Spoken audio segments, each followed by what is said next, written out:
I grew up in snowy Buffalo, and I've lived here in the North Country for 25 years. So I know cold. I know snow. I love it. I'm comfortable in it. And so I love recreating in it. Skiing, snowshoeing, skating, anything.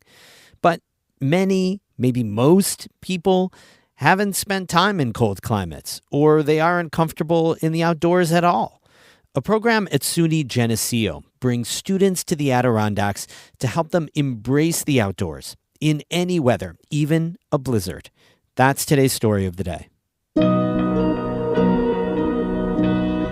Support for Story of the Day comes from Long Run Wealth, an SEC-registered investment advisor in Lake Placid, providing comprehensive wealth management, retirement, and financial planning solutions. LongRunWealth.com. And the Devlin Inn and Suites, Lake Placid, welcoming families, athletes, and groups to the Olympic Village, offering Adirondack mountain views and dog-friendly accommodations. TheDevlinNY.com. Hey, I'm David Sommerstein. It's Wednesday, February 26th. First up, a second inmate has died in a New York State prison since corrections officers started striking last week. Both deaths occurred at Auburn Correctional Facility in central New York.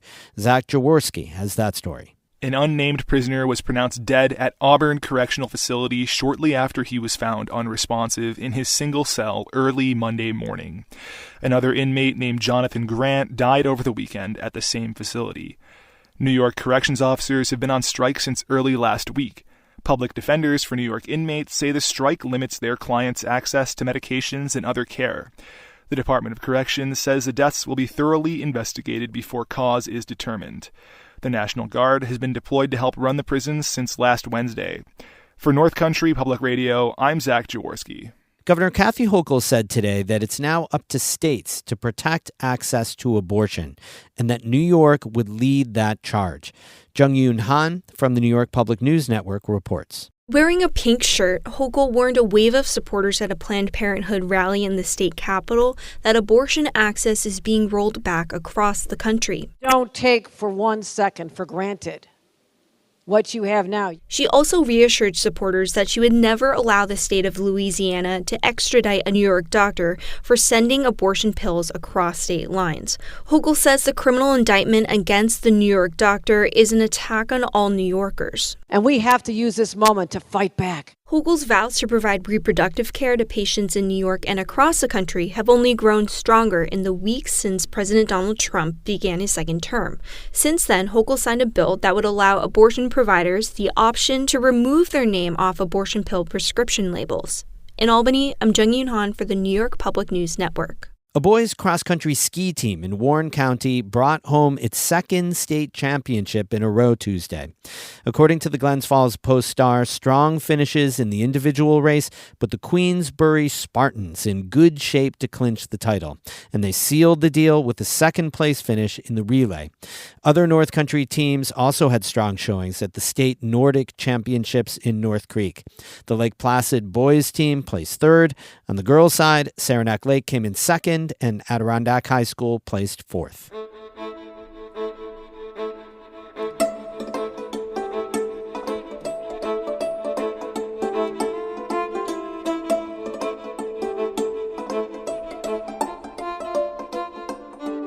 If you love winter, this year is an epic one, with tons of opportunities for skiing and snowshoeing and snowmobiling, whatever you like to do outdoors. But being comfortable in the cold and snow is something you learn. A group of students from SUNY Geneseo came up for a winter Adirondack adventure recently. They happened to hit the day of that big blizzard. Remember that? And David Escobar was with them and has his story. It's snowing hard on the crest of the snow tubing hill at Titus Mountain. So hard that Kamaya Hayes is wiping away clumps of ice sticking to her jacket. But the wind won't stop pelting her. A lot of pain, like daggers in my face. Hayes is one of about a dozen SUNY Geneseo students visiting the Adirondacks for the weekend. They're part of a school program designed to get students out of their small college town and into the outdoors. That's the goal for Clifton Harcum, who's the trip's leader. He watches his group stumble into inflatable snow tubes as more fresh powder piles up. This is gnarly. Bringing this group up here, this is gnarly. the snowstorm is, where did this come from? Harcum became accustomed to Adirondack blizzards when he lived in Saranac Lake. That's where he fell in love with hiking and pushing himself to new limits, summiting high peaks. He's trying to recreate that feeling of adventure for his students. This is an outdoor program called Live Now. It's about getting people outdoors, getting out their comfort zones and trying new things. The point of Live Now is to help students who didn't grow up with easy access to the outdoors become confident going to a new place or trying a new thing. So today, they're snow tubing. The students take turns pushing each other's red and blue snow tubes down a 500-foot track. It's not quite as intense as hiking a high peak, but it's a new activity for many of the students, a milestone for some like Christopher Murillo. Before taking the plunge, he pulls out his phone to call his mom. Hang on. I'm gonna go. I want you to see this.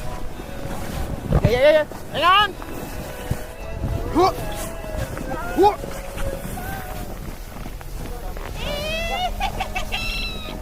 Not everyone in the group has the same experience with winter. Some are from the Northeast, but Sanu Melicity is from India. She's never been to the Adirondacks or felt this type of cold. I'm like freezing, but I don't care. My hands are really red, like I can't feel my fingers. Why don't you care? Because I'm having fun. If you care about your fingers freezing, how are you going to snow tube? That feeling of frozen fingers or a wind-burnt face can make people feel scared to be outside. James Preston is originally from Orlando, Florida. He says he stood anxiously at the top of the hill before deciding to scoot down the track. And I wasn't sure if I actually wanted to snow tube because I don't like being cold and wet at the same time because that's awful. My friends wrote me into it. I got to the top of the hill, thought about turning around, but I went down and it was a lot of fun. Preston isn't the only one who needs encouragement to trek through the piles of snow at the resort. Adi Balagoon spent most of the day warming up in the ski lodge while the rest of the group played outside. But just minutes before the slopes close, she decides to go for it. So I usually am not like a thrill seeker. I don't really do like roller coasters and that stuff, but I kind of forced myself to do the snow tubing. So I thought it was really fun and it wasn't too intense as someone who doesn't really step outside of their comfort zone that often. So I really liked that. Titus Mountain is just one stop in the group's weekend trip to the Adirondacks. They also went snowshoeing and visited the Wild Center in Tupper Lake.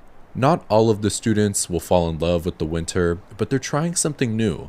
And faculty chaperone Olachad Nwambra says that can go a long way. I would love, from an experience like this, that students might say, okay, maybe I can't get to the Adirondacks, but I didn't know there was a state park or a local park just around here. I could actually go there and take a moment. I would love for them to connect in their own way, that we don't define it. We just give them an open portal to what can be.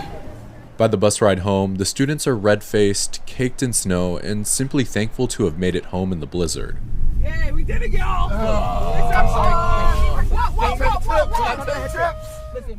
Maybe they'll come back to the Adirondacks. Maybe they won't. At the very least, they'll walk away with a winter memory that'll be hard to forget. David Escobar, North Country Public Radio in Malone. Great photos of these students from SUNY Geneseo having fun at Titus at the snow tubing on our website, ncpr.org. We have more news there all the time as well, ncpr.org. Music today by Caitlin Scholl of Lake Placid and Dan Duggan of Lake Clear. I'm David Summerstein, North Country Public Radio.